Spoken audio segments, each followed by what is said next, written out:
Welcome to this fourth video, which is part of 8 series videos as an introduction to this innovations framework called 3F Future Fintech Framework. We have till now covered the actions and opportunities, the genesis of the framework, for whom is this interesting for, and then we had a quick peek with respect to the first section, which is the trends and themes in the fintech space. Now, as part of the second section, we are going to basically have an introduction to the first framework called FDLC, which is a very core and important framework as part of the overall innovation framework called 3F Future Fintech Framework. So let's see.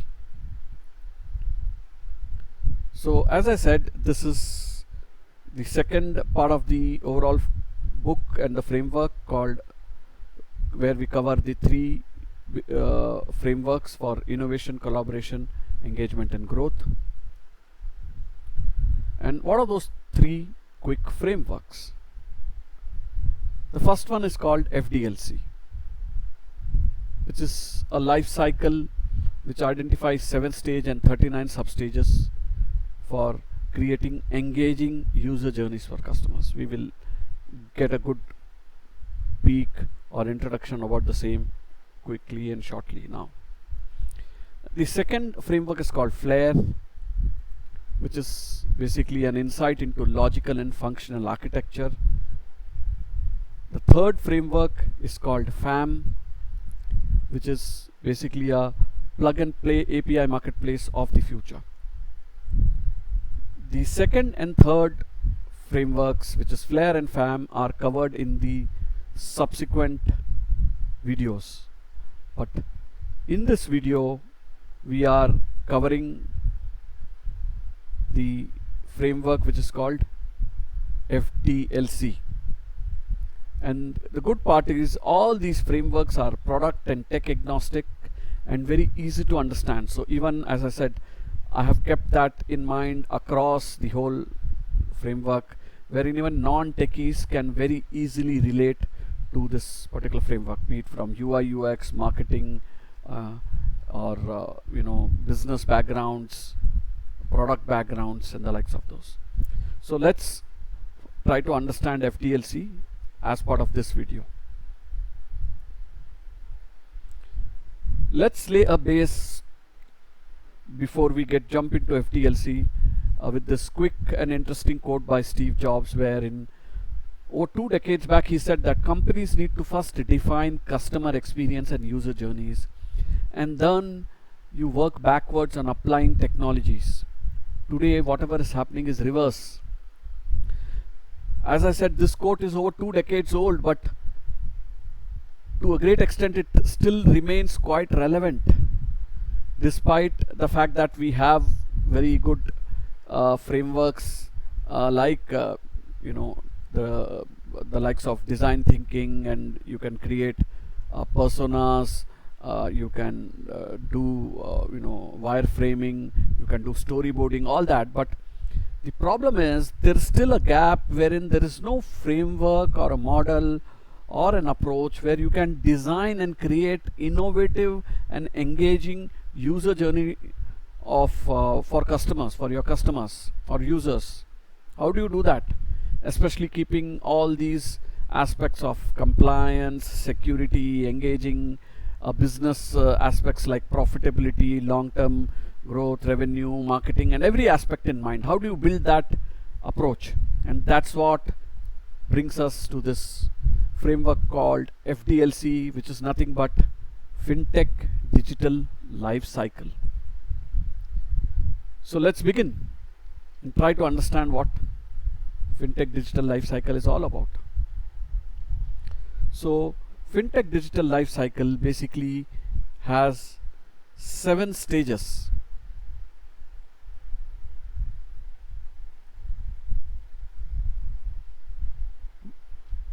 If we notice that any fintech or digital solution begins with the acquisition of clients, right? You have solutions around it, you have capabilities around it, you have integrations around it, partnerships around it, everything around acquisition. And they will obviously end with offboarding of client, right? So the client comes in and the client leaves. And offboarding is not something as simple as just deleting an account. There are various aspects under offboarding, which is what I have tried to explain, right? Similar is the case with acquiring. So when you acquire a client, you need to consider aspects pertaining to KYC, AML, so compliance related issues. You have issues pertaining to security. You have issues pertaining to customers' identity, right? You have issues pertaining to customer awareness, because there is a lot of mis-selling which can happen, especially in a fintech and digital space, right? So how do you look into it, tackle it? And then you have issues which are pertaining to things like carrying coupon code, incentivizing both customers and employees. So all these are aspects related to acquisition, keeping the current context of digital ecosystem in mind. Similarly, offboard involves many compliance issues. Offboard can involve certain complex things like charges. So before you offboard a client, you may need to probably validate whether there is some element of due spending from him, or if there is any regulatory obligation. So there are various perspectives to offboard, and that's what I've tried to provide as part of this stages.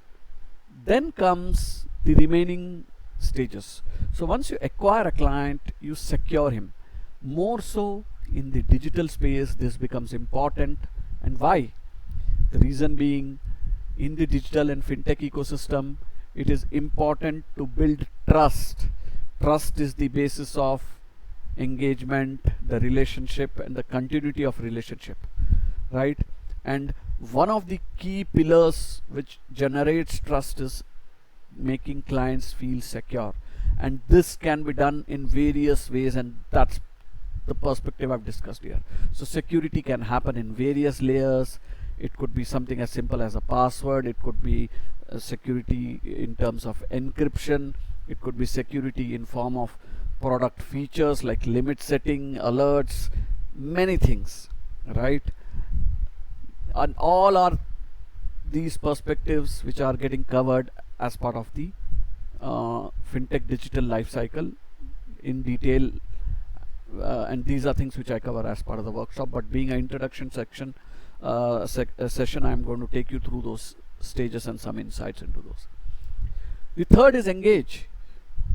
You engage with customers using various mechanisms. For example, you can engage using content, and within content there can be various strategies. It could be something as simple as a newsletter, it could be something as simple as a email communication which you sent him, it could be a much larger strategy wherein you do a series of awareness videos for him, or many things like say within content the scope is larger. So same way there are various other ways you need to engage the client and make him interested and stick to the platform, because there are various other touch points to your relationship besides just acquiring the customer and transacting, right? You remember in the challenges part we discussed these two issues. People just focus on acquiring client and making them transact, whereas you need to make them feel secure, you need to keep them engaged through various mechanisms. And what are those mechanisms and what all we can do to keep them engaged is what I discuss here. Then obviously comes transaction, because the core to any system is the customers have to do business, they have to transact. So within transact I cover various aspects which help drive transaction given the fintech and digital ecosystem. For example, one such aspect to drive transaction is contextual call to action. So whenever you're creating a product and you need to drive transaction, let's say for example if someone is reading some report and after that you want to conclude with respect to that person doing some transaction. Or for example, if someone is in a housing loan company website and he's used the tool and calculator, so as part of the result of the tool and calculator, there should be a flow which should lead to a transaction in terms of either generation of a lead or expression of interest in terms of buying a loan, right? That's the logic. Many a times these things are disconnected, and that's precisely to make things digitally native, engaging for client, that I drive home the fact that if you take care of few elements under transaction, this will make your product more engaging and effective with respect to realization of your customer or business goals. So that's as far as the fourth stage called transact is concerned. The fifth stage is growth of the relationship. So once transaction happens, you need to constantly grow the relationship wherein he frequently transacts. There are various other aspects, like there can be cross-sell, upsell, and many more which are covered as part of growth, right? And this is a very crucial element which, given the fintech and digital ecosystem, growth becomes a very important stage, and there are many more aspects which I cover as part of growth in my detailed sessions.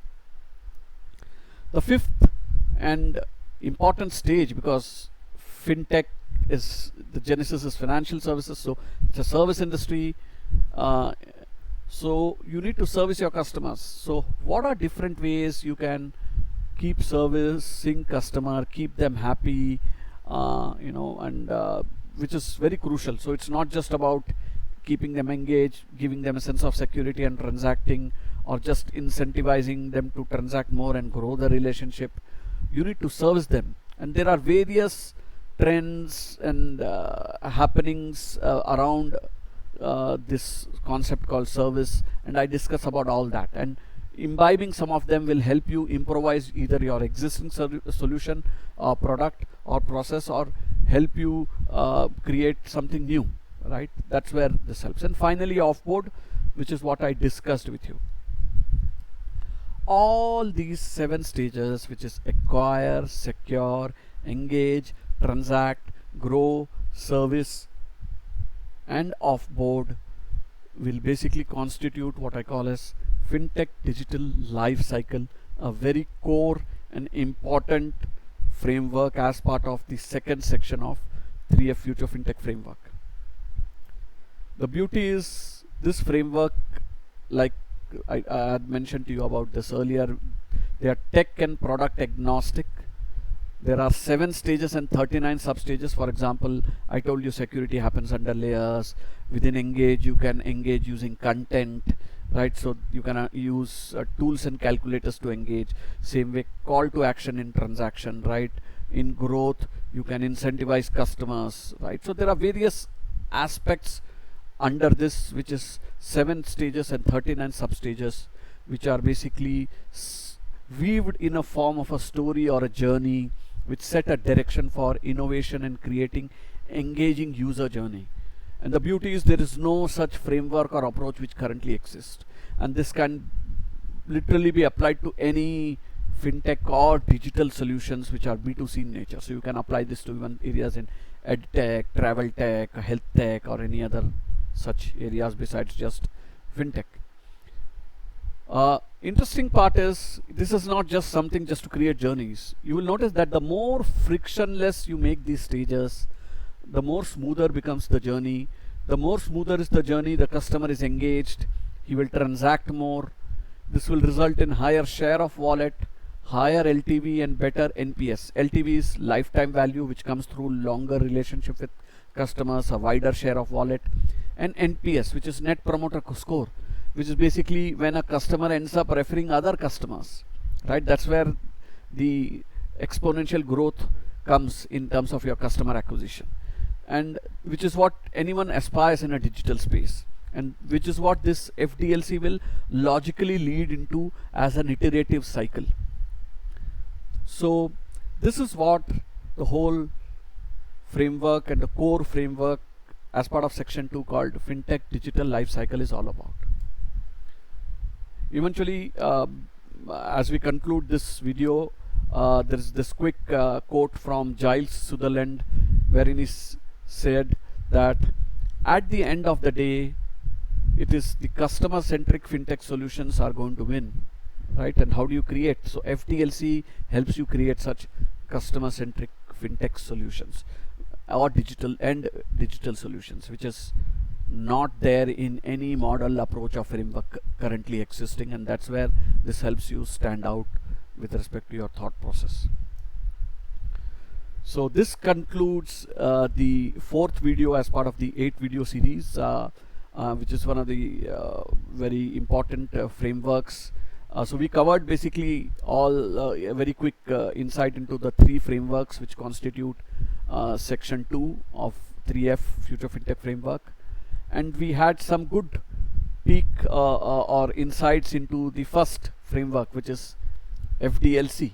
I hope you know what FDLC as an acronym stands for by now. So thank you.